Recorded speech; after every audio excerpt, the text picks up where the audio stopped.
Hi, I don't know what I'm doing. AleXa things. How are you feeling today, Alex? AleXa. Keep it in normal tone there. I feel good. Today we're doing something for your fans, A.I Troopers, to get to know you better. Okay. And while I ask you So, questions, you're gonna be... Puzzle. Yup. That's an easy way to keep me occupied. Ohana means family. Family means nobody gets behind. They get left behind or forgotten. I know my Disney. For what in your life do you feel most grateful? I mean, it's kind of a broad spectrum of things, but honestly, being born definitely. I'm most grateful for that because this life I've been given, I wouldn't trade it for anything else in the world, so I'm very grateful to be alive. What do you value most in a friendship? I'd say honesty. Like, if you can't be real with me, then there's no sense of me bearing my heart on my sleeve to you. So, honesty. What is the greatest accomplishment of your life? Let's see. Oh man. There's quite a few things that I'm very grateful and that were like proud moments for me, but I think definitely the day that I signed with Zany Bros. Like, that's like something I never thought I would ever achieve in my life, and so that happening, it's just, I say this a lot, but it's an absolute dream come true to be doing what I'm doing in this company. So the day I signed with Zany Bros. Do you believe in fate? I do believe in fate, actually. I believe in fate. I believe in destiny, so to say, because so many things in life can be said to be coincidental, but for me, I do believe in fate and like a higher power. So, yeah. Tell us a scene from a film that made you tear up recently. Recently? Or you could tell us a scene that made you cry a lot this last 1 or 2 years. Well, I will admit that the other day I was watching was it 2000, or it was the movie remake of Les Miserables with Hugh Jackman, and like, not gonna lie, On My Own always gets me, along with Bring Him Home, along with that one scene whenever they're on the barricade and it goes gratata, and I'm like, huh. So anything with Les Mis, honestly. Oh, wait, I Dreamed a Dream, that song also kills my heart inside, so. That's like, funny Les because Mis. when we lived together, you watched it and you were crying too. I'm an emotional person. Do you sing and cry while you watch the movie? Yeah. I'm not even joking. Like, Anne Hathaway's going at it. I'm just sitting there just like, but there are dreams that cannot be. What part of the lyrics makes you feel all the emotions? Specifically if I dream a dream, honestly, it's just that very last phrase of now life has killed the dream I dreamed. Of course, not in my case, but like, you know, when you have aspirations as a child and sometimes, you know, things happen in your life, it's like, you know, a dream you once had gets crushed as a child. So it kind of resonates, and it's just, now life has killed the dream I dream, and it's just... How's it going with your puzzle? I haven't found anything yet. 1 second, let me just dump this. What makes you feel accomplished?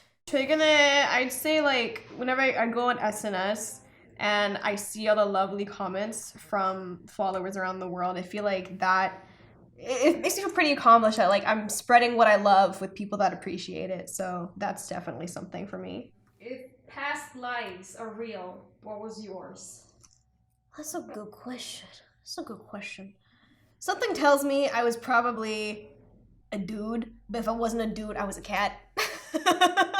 Like, I'm not really sure how to go about that, but something tells me I was either a dude or I was a cat. Were you a dude cat or were you a female cat? That's a great question. I don't know the answer to, but Okay. I put a piece together. That's an accomplishment for me. So Great. What qualities do you admire most about your parents? I'd say for my mom, the fact that she's always been like my #1 cheerleader in life. I mean, of course, my dad has as well, but my mom's just like, she's always someone that goes above and beyond to be there for me and support me in anything I love. Like, back from whenever I was just on a dance team in middle school and high school, she was always there. She even like handmade like noise shakers out of like Coke bottles and beads and everything. She was my Girl Scout troop leader. Yeah, my mom, she's just honestly my #1 cheerleader. And then with my dad, I'd say for one, his sense of humor, because, you know, I think if I didn't grow up with the sense of humor that my dad instilled in me, I'd be looking at the world in a lot sadder ways.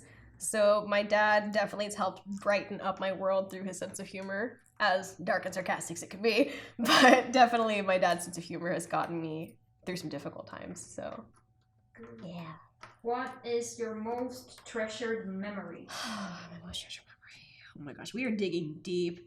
That's kind of a difficult one, but honestly, at this point in my life right now, I'd say probably it's whenever I went to greet my family at the airport in Korea when they came last October for my debut. Like, it was so strange for me having my family from home be all the way out here in Korea. It was kind of surreal. It didn't really sink into me until, you know, I was actually standing there and talking with them, because, you know, you see your parents and it's like, oh my God, but then you're actually standing and talking with them and it's like, you really came all this way for me. Like, that's definitely a memory I treasure a lot at the moment. I think about it a lot. So, Can you tell us about your most cherished childhood memory? most cherished childhood memory.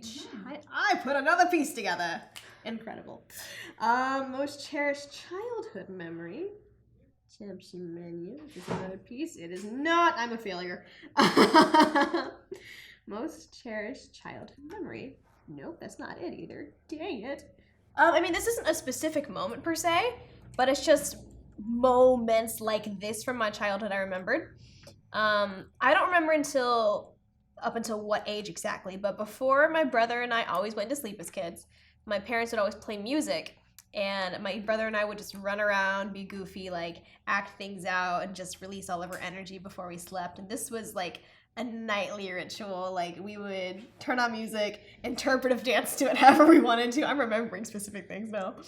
And yeah, that was just a fond memory I have of childhood, because it just reminds you of simpler times whenever you were just so carefree as a child. You really didn't have a worry in the world except, you know, loving your parents as much as they love you. Did you guys have like mini concerts before going to Yeah, we did, because now that I think about that, actually, we definitely did, because when I was younger, I had this like toy microphone, and I always, oh my God, I was quite the performer as a child. Anytime my parents had company over, I would be like, Mommy, Daddy, I want to do a talent show. And they're like, okay. So I'm just like, all right. So I would always be like, introduce me. And so they would introduce me. I would come out and I would sing or dance for whoever was over. And yeah, it's just very fond memories like that as a child. So cute. Thanks. Okay, what is the one thing that people always misunderstand about you, and what do you think about when you're by yourself? I think for me, people misunderstand the fact that maybe they think I'm a little too carefree, because I have this kind of like outgoing personality and I tend to be kind of weird and out there most of the time, but I do have a work ethic, but I think people sometimes think I don't take things seriously because I'm kind of out there and I like to look at things in a fun way, because sometimes it helps me get along better if I look at something in a fun way or I take a project in a fun way. But Can you tell us about your best birthday? my best birthday.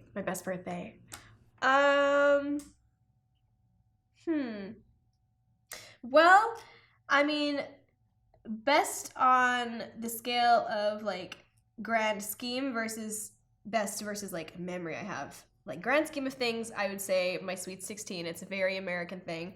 My parents actually threw me a Sweet 16 party. They rented out like this ballroom in a hotel and all this fun stuff. But the thing is, I was mad because somebody on my dance team spoiled it for me. So I knew it was happening when I was walking in. So I was like, pretend like you're surprised, Alex. But I mean, that was I wasn't expecting my parents to do that kind of thing for me. So I was very grateful for that. But memory-wise, honestly, I never thought that I would be able to have a fan meeting this early in my career. And so the fact that like all of these lovely, beautiful people, if you're watching, shout out to you. Thank you so much for being here and making my day so special. I was so like touched by the fact that people came here for a fan meet for me on my birthday. It's honestly a life-changing event for me. It really made me reconsider like, you know, why I'm so happy to be here and doing what I'm doing. So definitely 23rd birthday. That was a landmark. it was a landmark. So, Alex, how do you wish to be remembered? I mean, this is like a cliche thing that people say all the time, but, you know, I want to be remembered for how I lived and not how I died. Like, you know, I want to be remembered as someone that, like, how do I word this? Like, enjoyed life to the fullest, like not in like a what's the word I'm looking for? I just want to be remembered as someone who enjoyed life to the fullest in every positive way possible. I don't want there to be anything positive that I never reached for because I let negativity or fear stop me. So that. Are you gonna try to live by that? I would very much so like to. Recently, I've been having meetings with myself in the wee nights of the morning when I can't sleep. But, you know, I take note of things. I tend to try to keep a daily journal when I remember, and I keep track of, you know, how my days go, how I feel during certain moments. I have notes on my phone. You know, I try to keep on track about what makes me happy and how to maintain that in my life. So, Do you think that your fans will fall in love with you now? I hope they do. That'd be nice. I mean, eventually we can be like these two puzzle pieces and, you know, just fit together. What you think? Yeah. Because I love you guys. If you don't love me, that's a little sad. But hopefully you fall in love with me. Thank you. How did you feel doing puzzles and answering the questions? I didn't really accomplish much, but it was fun. I like Q&A stuff, so yeah, I definitely would do it again. And now I'm committed to try to finish this dang puzzle, though. Okay, Alexa, you can keep doing your puzzle, and Okay. we're just gonna end it here. Okay. One, if anyone has tips on finishing puzzles, that would be greatly appreciated. Because all I have is like this corner. Got these two pieces of Stitch's head. And I don't got Stitch, but I got like half of like itch. So y'all want to help me finish puzzles. But on a serious note, thank you guys for, you know, keeping up with the content that we do here on the channel and what we do over here at Zablobble and Zany Bros. So love you guys to the ends of the earth, to the moon and back, and I wouldn't trade you guys for anything. So until next time, 지금까지 AleXa였습니다. 다음에 봐요.